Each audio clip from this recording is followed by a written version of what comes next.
The next sutta is 3.14.131. The Buddha said, monks, possessed of three qualities, a fighting man is worthy of a Raja, is a royal possession, and is reckoned an asset to a Raja. What are the three qualities? Herein, monks, a fighting man is a far shooter, a shooter like lightning, and a piercer of huge objects.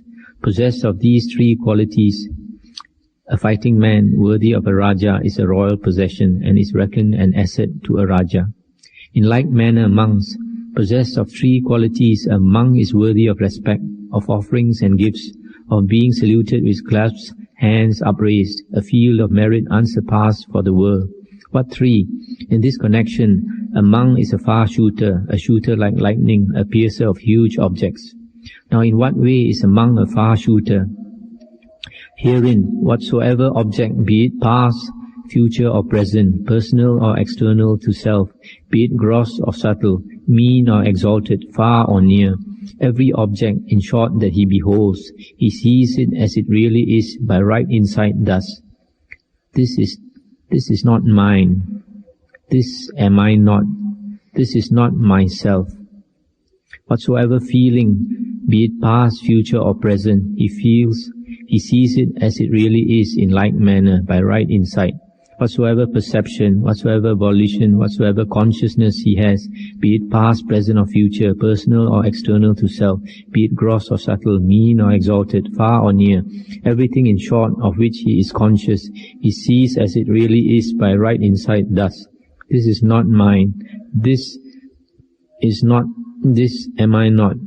This is not myself. That is how a monk is a far shooter. I'll just explain a bit here. Stop for a while. Here the Buddha is saying, the Buddha is referring to five things. He made this statement about this is not mine, this am I not, this is not myself. Refers to five things. The first one is form or body. Second one is feelings. Third is perception, then volition, and the last one is consciousness. These are called the five khandhas, five aggregates. And these five aggregates, the Buddha says, we always associate with the self. Either we take it to be the self, or as belonging to the self, or the self is in the five aggregates, or the five aggregates is in the self. For example, body. If the body is tall, you say, I am tall. If the body is short, you say, I am short. If the body is sick, you say, I am sick. So we always associate the body with the self. Feelings also. When we have happy feelings, we say, I am happy. When we have sad feelings, we say, I am sad. We find it very difficult to dissociate ourselves from these five things. The third one is perception. We have a perception of somebody as being likable, somebody as being repulsive, and then again you say this person is likable to me or repulsive to me, etc. And volition also. Whenever volition is exercised, we say, I want this, I don't want this. And the last one is consciousness. When we are conscious of sights, of sounds, of smells, taste, touch and thoughts, we say that we are conscious of this, we see this, I see this, I hear that sound. So these five things, five khandhas, we always associate with the self. And these five khandhas can be broken down into two, namely body and mind, the active mind. So we always associate the body and the mind with the I or the self. And these statements the Buddha made, the first one is, this is not mine. Na etang mama. Second one, this am I not. Na iso ahang asmi. This is not myself. Na me iso atta. These statements, you look carefully. This is not mine, body or mind, or the mind. This am I not. This is not myself. This implies one of two things, or two things, that this, because the things in the world are basically also the can say body, and the mental partner, mind partner, and so whatever is in creation is not mine, it is not I, it is not myself. That means either we can say there is no self, or whatever self that we take ourselves to be, if there is a self, is nothing to do with all that exists in the world. But this is very hard to understand unless we study the Dhamma and then we meditate. And we meditate, and then we look carefully into our mind, see how the mind works, and then you find everything that comes up in the mind is it's just like imagination. And then if you look carefully into the mind also, you find in a way that the body is also in the mind. Although when our eyes are open, we see the body, it's as though it's very tangible, it's very solid. But when we close our eyes and we meditate, then we perceive the body in our mind. After all, the body is how do we perceive the body? Like perceptions, like feelings, whether the body is comfortable or uncomfortable, pain, there's pain in the body, etc. All is in the mind. Then the Buddha continues, and how is a monk a shooter like lightning? Herein a monk understands that it's as it really is. This is dukkha, this is ill. This is the arising of dukkha, this is the ending of dukkha, this is the practice leading to the ending of dukkha. Thus is he a shooter like lightning. And how is a monk a piercer of huge objects? Herein a monk pierces through the huge mass of ignorance or delusion. That is how he is a piercer of huge objects. Thus monks, possessed of these three qualities, a monk is worthy of offerings, a field of merit unsurpassed for the world. So these three things, if a monk has, one, he sees that the body and the mind is not the self. And the second one, he understands the Four Noble Truths. The third one, he pierces through the huge mass of ignorance or delusion. And now we come to the next sutta, which is 3.14.134. The Buddha said, monks, whether there is the appearance of a Tathagata or there is not the appearance of a Tathagata, there is this established condition of Dhamma, this fixed law of Dhamma, namely, all conditioners are impermanent. Sabbe sankhara anicca. About this, a Tathagata is fully enlightened. He fully understands. So enlightened and understanding, he declares, teaches and makes it plain. He shows it forth, he opens it up, explains and makes it clear that all conditioners are impermanent. I'll just stop here for a moment. Here the Buddha is saying whether the Buddha appears in the world or the Buddha does not appear in the world, there is this established condition of Dhamma, this fixed law of Dhamma. That means Dhamma is not something that was created by the Buddha. The Dhamma, the teachings of the Buddha, can also be known as reality or the truth about existence. And it's just that the Buddha has enlightened to the working of existence, to the reality of existence, and then he, having understood it, so he declares it and he explains it, he shows it forth, he teaches. The first one, that the first characteristic of existence is that all conditioners are impermanent. This word sabbe sankhara anicca very often is translated as all conditioned things are impermanent. But I'm one of those monks who prefer to translate sankhara as conditioners, because the word for conditioned things is actually sankhata.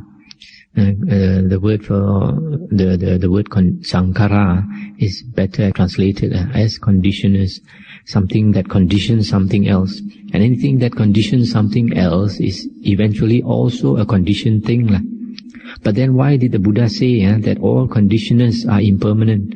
Because in this existence, if the conditioners of something is impermanent, then that thing is even more impermanent.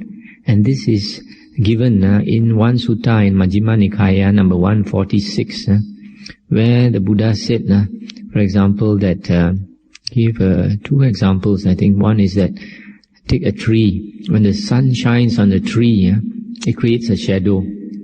Now the shadow is dependent on the tree. It's also dependent on there being the sunlight. So the conditioner of the shadow is the tree, the presence of the tree, and the presence of sunlight. And these two conditioners are impermanent because the sunlight is only there for a few hours. And also the tree is also impermanent. One day it will fall. So because of that, the shadow is even more impermanent. So in the same way, like a lamp is burning, so the radiance of the light given out by the lamp burning, to understand that it's impermanent, we look and see that the conditioners of the brightness of the lamp depends on the wick, depends on the oil that is present in the lamp, depends on the air being present. So if the wick is burned up or the oil is used up, then the flame would not be there. So if we see that the conditioners of anything are impermanent, even more impermanent would be that thing. And then the Buddha continues, monks, whether there is the appearance of a Tathagata or there is not the appearance of a Tathagata, there is this established condition of Dhamma, this fixed law of Dhamma, namely, all conditioners are dukkha, painful. About this, a Tathagata is fully enlightened, he fully understands, etc. And then the Buddha continues, monks, whether there is the appearance of a Tathagata or there is not the appearance of a Tathagata, there is this established condition of Dhamma, this fixed law of Dhamma, namely all things are not the self, sabbe Dhamma anatta. About this, a Tathagata is fully enlightened, he fully understands it. So enlightened and understanding, he declares and teaches it, makes it plain, he shows it forth, opens it up, explains and makes it clear that all things are not the self. So the first one I explained about all conditioners are impermanent, and the second one, because conditioners of anything are impermanent, so that thing is impermanent, and because of it being impermanent, it gives rise to dukkha. Dukkha is sometimes translated as unsatisfactory, sometimes as painful, sometimes as suffering. And we can understand why. Is, for example, those that we love, our relatives, our family, because of everything in the world being impermanent, there would be change and separation. Like your children, when they're young, you see them so cute, and after some time they grow up, and then they get married, and they have to leave you. And then as you grow old, then you have to leave all your beloved ones, and that causes pain, dukkha. And also, the things that we want and we cannot get, also it causes us pain, the material things. And if we get it, sometimes we can't enjoy it long enough.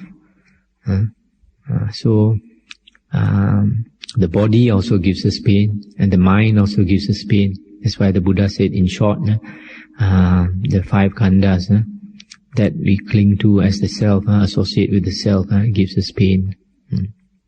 And then the third thing is, the Buddha said, all things are not self. All things are not self, and self is explained, atta is explained in Majjhima Nikaya 148 as referring to something eternally abiding, not subject to conditions. And sometimes people translate atta, self, as the soul, something that is of this world and eternally abiding. There is no such thing. But like in the Hindu teachings, they talk about soul also. But we have to understand them, because those Hindu yogis who are well developed, they understand that the soul is not something of this world, even though They say there is a soul. They say there is something that is out of this world, something that the mind cannot perceive. Come to another sutta, 3.16.151. The Buddha said, monks, there are these three practices. What three? The practice of the hardened sensualist, that of the self-tormentor, and the middle path. Now what is the practice of the hardened sensualist? Herein, monks, the certain one who thus speaks and holds this view, there is no fault in sensual desires, and he comes to utter ruin thereby. This practice, monks, is called that of the hardened sensualist. I'll just stop here for a while. Here the Buddha is talking about two extreme views. One is the person who enjoys sensual pleasures and who says that there is nothing wrong in sensual desires. And so the Buddha said he comes to utter ruin. Now during the Buddha's days, there were quite a lot of naked ascetics, men naked ascetics as well as women naked ascetics. And because they were naked, sometimes they look at each other and then they are aroused and then they engage in sex. And they say that there's nothing wrong with it, that it doesn't harm anybody else. But then the Buddha says that this engaging in this sensual practice, especially for a renunciant, will bring one into the woeful plains. And then the Buddha continues, and of what sort is the practice of the self-tormentor? Herein a certain one goes naked. He does not follow convention. He licks his hands clean. He will not come when asked, not stop when asked. Food brought to him, he refuses special food. He refuses an invitation to a meal. He refuses food straight from the pot or straight from the bowl, or across the threshold of a door, across a stick, across a pestle.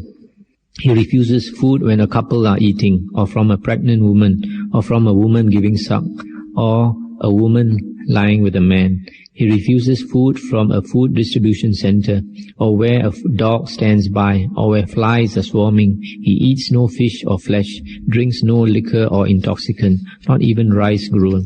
He is a beggar from one house only, an eater of one mouthful. Or maybe he begs from 2 houses, eats 2 mouthfuls, up to 7 houses, and eats 7 mouthfuls only. He exists on just 1 little saucerful of food, or on just 2 or more up to 7 saucerfuls. He takes food only once a day, or once in 2 days, or 3 days, even to the extent of eating once in 14 days. He feeds on only vegetables, or on millet, or on raw rice, or on scraps of leather, or on water plants, or rice powder, or burnt scum of rice, or flour of oil seeds, or on grass or cow dung. Or he just exists on forest roots and on fruit that has fallen. He wears coarse hempen clothes, or cloth of different fibers, or discarded corpse cloth, or rags from a rubbish heap, or tree bark fiber, or antelope skins, or strips of antelope skin, or clothes made of kusa grass, made of wood shavings, blankets made of human hair, made of horse hair, made of owl's wings. He is a plucker of the hair and beard, and given to this practice. He remains standing and refuses a seat. He squats down and keeps a squatting posture. He is a bed of thorns man. He makes his bed on spikes. He lives given to the practice of going down to the water to bathe, even a 3rd time in the evening also. Thus in diverse ways he lives, given to these practices which torment the body. This, monks, is called the practice of self-torment. And of what sort, monks, is the middle path? Herein a monk lives contemplating body in the body, ardent, self-possessed and mindful, having put away covetousness and dejection for the world. Similarly, he contemplates feelings in the feelings, mind in the mind, Dhamma in the Dhamma, ardent, self-possessed and mindful, having put away covetousness and dejection for the world. This is called the middle path. These are the 3 practices. So you see, the second type of person is the one who torments himself. He does quite a lot of unbeneficial ascetic practices. Some of them you can understand. For example, he refuses food when a dog is standing by, or when flies are swarming, because he thinks he's practicing compassion. So or for example, when a woman is giving milk to her baby, and the baby is sucking milk, and if she offers food, and this person will think, oh, because if I take this food, there'll be not enough food or not enough milk for the child, or not the dog won't get the food, or the flies won't get the food, so he refuses to take the food. And the others are not so reasonable. He starves himself and all that, and this is unbeneficial ascetic practices. But the Buddha said the middle path is the path that if we practice, will bring us wisdom, make us, get us out of samsara, out of the round of rebirths. These are the satipatthana, contemplating the four objects of satipatthana: the body, the feelings, mind, and the Dhamma. And with that, we come to the end of the first book.